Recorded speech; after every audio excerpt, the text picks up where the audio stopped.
Hey, what's going on, guys? This is Miss and welcome to my Evil Twins testing video. So, of course, before you start, friendly reminder to like and subscribe. And yeah, let's get right into it. So, for replay number 1, I think I'm going first against this Dark Magician deck. Let's see how it goes. I have the 1-card starter, so once again, friendly reminder that if I get Ghost Ogre here, it doesn't change anything, because when this is going to be summoned, since I have no other monsters, it's going to be able to special summon the matching twin, and then, you know, I have full combo. If you just have these two twins, or just, I mean, I guess one twin and another extender, kind of, but whatever. So, I don't know why I summoned Parallelics. Why did I do that? I don't really play any other negates in my deck. I don't even have space for a rank 4, which is really pathetic. So, oh yeah, Unchained Abomination, that's true. Okay, so I'm gonna be able to pop multiple more cards.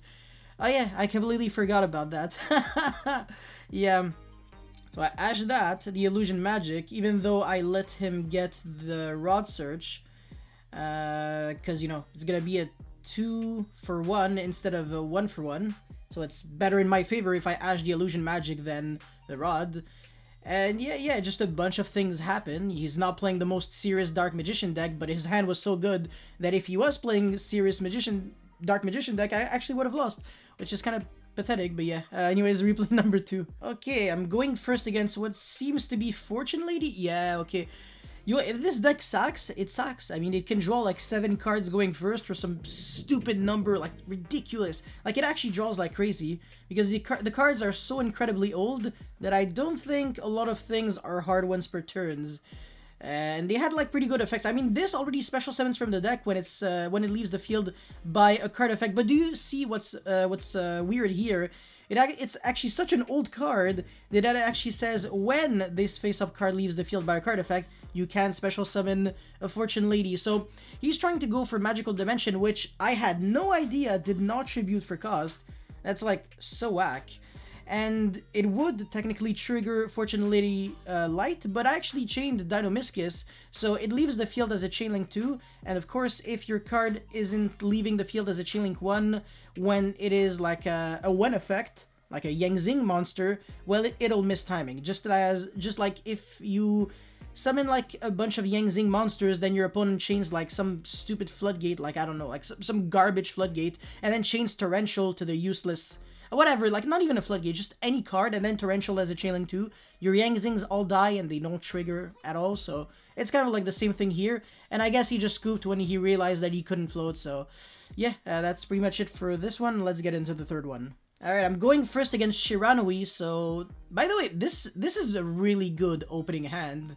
Even with the Mizuki, the Monster Reborn, you actually have like 4 life cards here, because the Spirit Master special summons the Solitaire from the hand. Okay, yeah, this is 1 dead card, but at least you can pitch it with Shiranui's Story. And yeah, I'm gonna Veiler that. He's gonna summon the Spectral Sword. I was like, out of everything that you can summon from your deck, really going to summon Spectral Sword? I mean, I'm just gonna Book of Moon you now, so it doesn't really change anything. And I'm also going to, I believe, pop the Spectral Sword. Obviously not the Spirit Master, that would be dumb.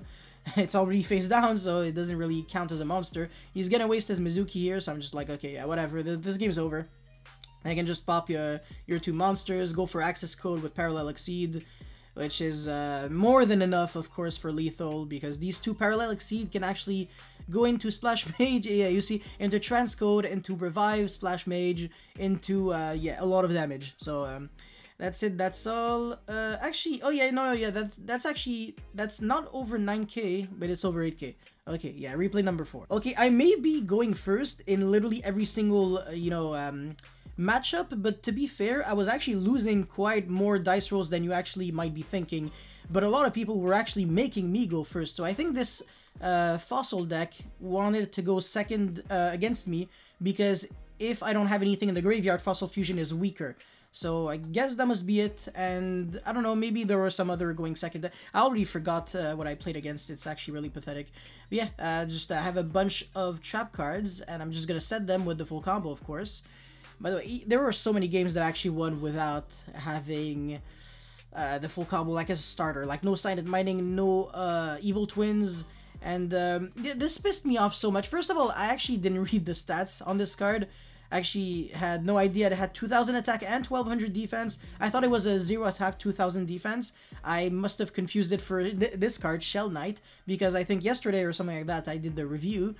And because of that, I summoned it in defense like a moron, whereas Ice Dragon's Prison actually gives me the option whether to summon it attack or defense, which, by the way, matters a lot because it means that you can revive back Link monsters.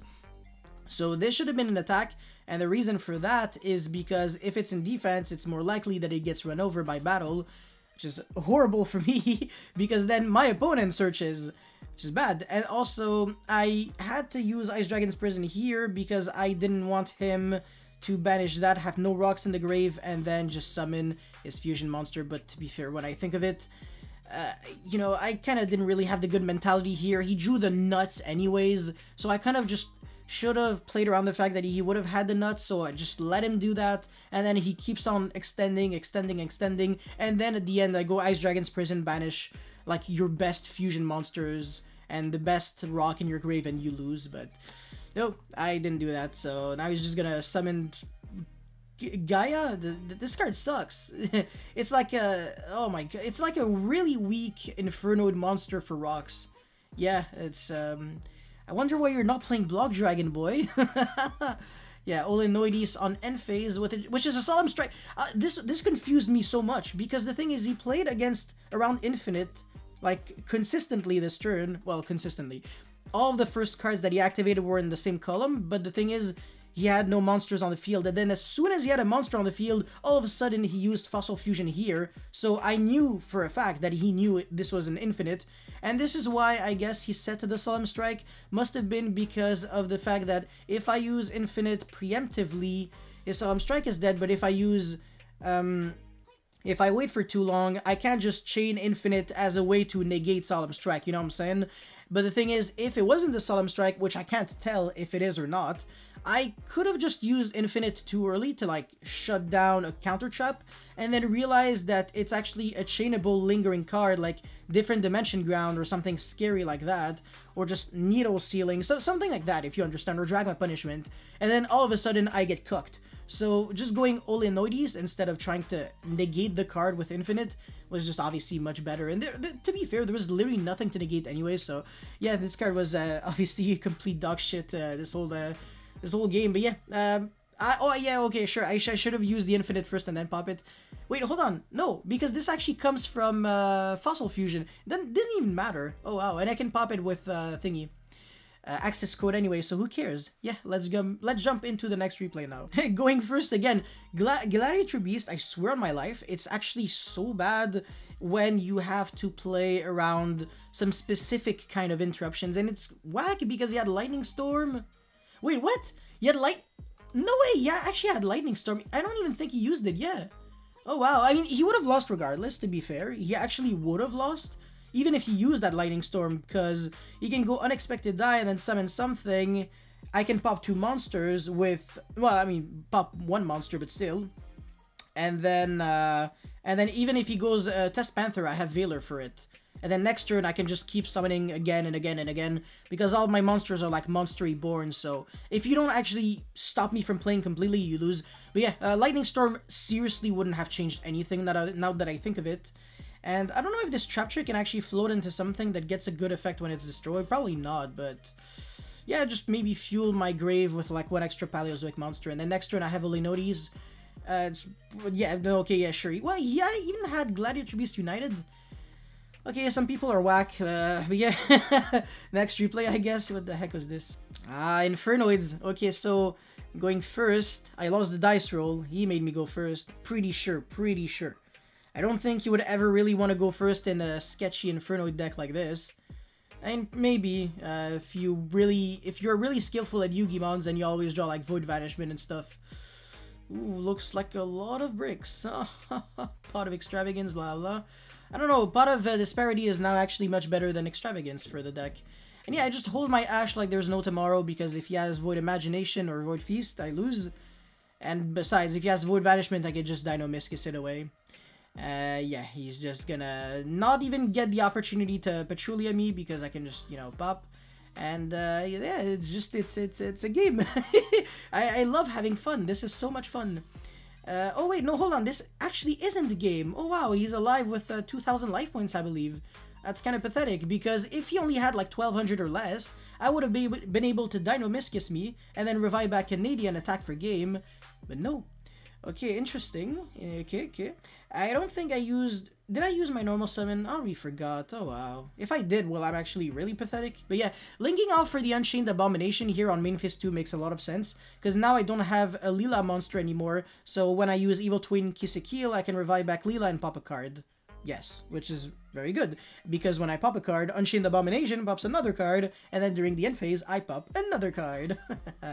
Yeah, Rekindling, really annoying. I'm forced to use the Ash on this. Freaking frustrating. Yes, I guess he's too nice to play Needle Fiber. Wouldn't really have changed anything, but yeah. Unicorn, okay, doesn't change anything to my life. I'm just still gonna pop your Unicorn. And yeah, I didn't want to pop the Hita with like the Ash, because Hita would have searched like Decatron or something, and... Wait, oh, you can even search like other Infernoid monsters. Would have been able to make maybe the Acquisitiveness live, and then he potentially would have been able to draw into good card. Woodfeast sucks, but that's just an example. So yeah, no, I win now. I think he didn't really play well, but at least he was better than the Gladius Beast player. Lightning Storm in hand. Let's go for Unexpected Die first. Anyways, next replay. I'm straight up going first every single game, but I swear I'm not actually choosing it. Sometimes I actually want to go second, because if I have Valor plus Parallel Exceed, it's still 10k damage through like 3 cards. So yeah. And I play like mad hand shops. But yeah, this is just like the perfect example of if I get ogred, I actually give a big hug to my opponent, because it actually helps me. My opponent like hand loops himself for 1 card. I know you can't really use hand loop when it's only 1 card, but like give me a break. And yeah, it's a summon, you know, garbage. Doesn't really do anything to my life. Pop Mathematician, because I can't even target this. With monster effects, Fossil Fusion is such a good card. I only protects you from monster effects. What a garbage. I don't even know why they made this into the game with literally the same effect as in the anime, when we're like 15 years later, and this could have actually had a real legitimate effect. But yeah, just, gonna do some stuff. Try to float with Mathematician, just obviously not gonna work. Access code equals game, and yeah, he scoops it up. So let's get into what should be the final replay. Alright, if you actually waited all the way until this replay for the video, well, you are actually going to be rewarded, because this is by far the best replay. And this is probably against, I don't know, I want to say probably one of the most frustrating decks I could have played against. But yeah, so Plunder Patrol, which is whack, because he's going to make a board that I technically can like break in 2 seconds, but he's gonna do it in like in a weird way, so it's gonna be harder for me. And yeah, his draw for a second Ash, not necessarily the best. So he's gonna not negate this with Ash, so that kind of mind fucks me a little. I mean, I could have went like El Mirage and then Parallel Exceed and like keep playing from there, but at the same time, this summons like the fusion ship, so I was like, shit, oh my god, no way. I'm really fortunate that he didn't Ash into negate Parallel Exceed, because this, like, it's actually like a Crystal Wing. But only if you discard a Plunder Patrol. Okay, yeah, you know what, I just would have said fuck it and risk it, because sometimes you legit have to risk it for the biscuit. If you don't know if they have a Plunder Patrol card in the hand or not, well, you can't just say, but yeah, if you do have one, I lose, so I'll just won't do anything. Because the thing is, you kind of have a 50% chance to win, 50% chance to lose when you do the risky move, but when you play like a pussy, you have a 100% chance to lose, because you don't even take the risk of even attempting to summon monsters in the first place, so you're just playing defensively with some cards that don't even allow me to survive. So yeah, I'm just gonna... Of course, this is the move that seals the deal when I battle with an Xyz monster, because you obviously know what's going to be summoned, which is probably one of the best monsters ever printed in the Yu-Gi-Oh's history. I'm just gonna set one and pass, because this can just negate Negalogia, so I'm under a lot of pressure, honestly. He's gonna reveal Mothman and discard Ash to summon Mothman, so I'm like, okay, that's good. And he's gonna reveal Mothman again, actually get sniped, draw one, discard one. Look at what he drew. Dark Ruler no more. I can't even respond with Zeus. Do you know how much I care? I actually don't care. It doesn't change anything because I can just chain Ice Dragon Prison and then chain Zeus. Happy freaking Land City. So yeah, no, he's just gonna lose absolutely everything. And yeah, summon your Fiend monster, that's fine. I summon my own Fiend, and I banish your monster. So he's gonna use the effect of this useless Plunder Patrol just to survive a little bit more. But ooh, nice survivals, bro. I'm just gonna still kill you because I can go access code Negalo. That's like a 14,000 damage OTK. Oh my god. Yeah, not bad, not bad. Honestly, the real game plan going second is just make a rank 2. Battle with Sky Cavalry because it can't be destroyed by battle anyways, make Negalogia, and then just wish your opponent a Merry freaking Christmas. But yeah, that's basically it. So absolutely beautiful. Evil Twins, definitely a deck that has potential. I don't want to say it's like really good right now, but level 2 Toolbox, so synergy with not only Parallel Exceed for Cyberus OTKs, but also Paleozoic traps. And it's kind of cool to see a deck that has the ability to kind of combine the control and combo concepts, which is nice. You don't really see this every day. I mean, Salamangreat kind of is like that. I don't know, maybe Cyberus decks in general. Cyberus decks actually have a tendency to be quite combo heavy, but also be able to play hand traps, which is whack, because usually combo decks can't really afford that. But thank you very much for watching, and I'll see you next time. Peace.